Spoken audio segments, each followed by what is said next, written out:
ശരി അമ്മ, ഓക്കെ. ഒരു കല്യാണം നടത്താൻ എന്ത് പാടല്ലേ? എനിക്കറിയില്ല, ഞാൻ കല്യാണം കഴിച്ചിട്ടില്ല.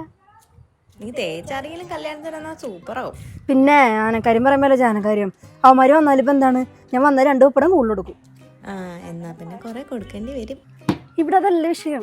കത്തടിക്കണം, ആൾക്കാർ വിളിക്കണം, പന്തലിട്ടണം, എല്ലാവരെയും വിളിച്ചോണ്ട് ടെൻഷൻ, വിളിച്ചേരി വന്നില്ലെങ്കിൽ ടെൻഷൻ, ഇനിയിപ്പോൾ വന്ന ആൾക്കാർ കൂടിപ്പോയ ടെൻഷൻ, മേക്കപ്പ് ശരിയായ ടെൻഷൻ, ഫോട്ടോ കിട്ടുന്ന ടെൻഷൻ, ടെൻഷൻ ടെൻഷൻ ടെൻഷൻ. ഇത്ര കഷ്ടപ്പെട്ട് നിന്നോടാരെ കെട്ടാൻ പറഞ്ഞേ?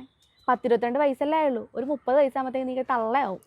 അത് ശരിയാ, ആൻറ്റി മൂടാവും. പിന്നെ നിന്റെ ലഡാക്കും മണാലി ഹിമാലയൊക്കെ വെള്ളത്തിലാവും. ഇപ്പൊ കെട്ടി അടുത്ത വർഷം ഒരു കുട്ടി, അതിന്റെ പിന്നത്തെ ഒരു വർഷം കുട്ടി, പിന്നെ നിന്റെ ലൈഫ് തീർന്നു. ഒന്ന് പോയേ. എനിക്ക് എൻ്റെ ഏട്ടനെ അറിയാം. എൻ്റെ സൂപ്പറാ, ലവിങ് കെയറിങ് ജെന്റിൽമാൻ. പിന്നെ നല്ല സപ്പോർട്ടീവാണ്, സ്വീറ്റാണ്, എനിക്ക് നല്ല ഫ്രീഡം തരും. ഫ്രീഡം തരും?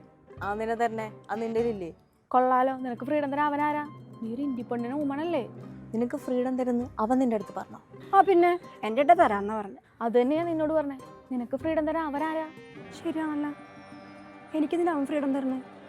ഞാനൊരു ഇൻഡിപെൻഡന്റ് വുമണല്ലേ. എനിക്ക് ഫ്രീഡം തരാൻ നീ ആരാടോ?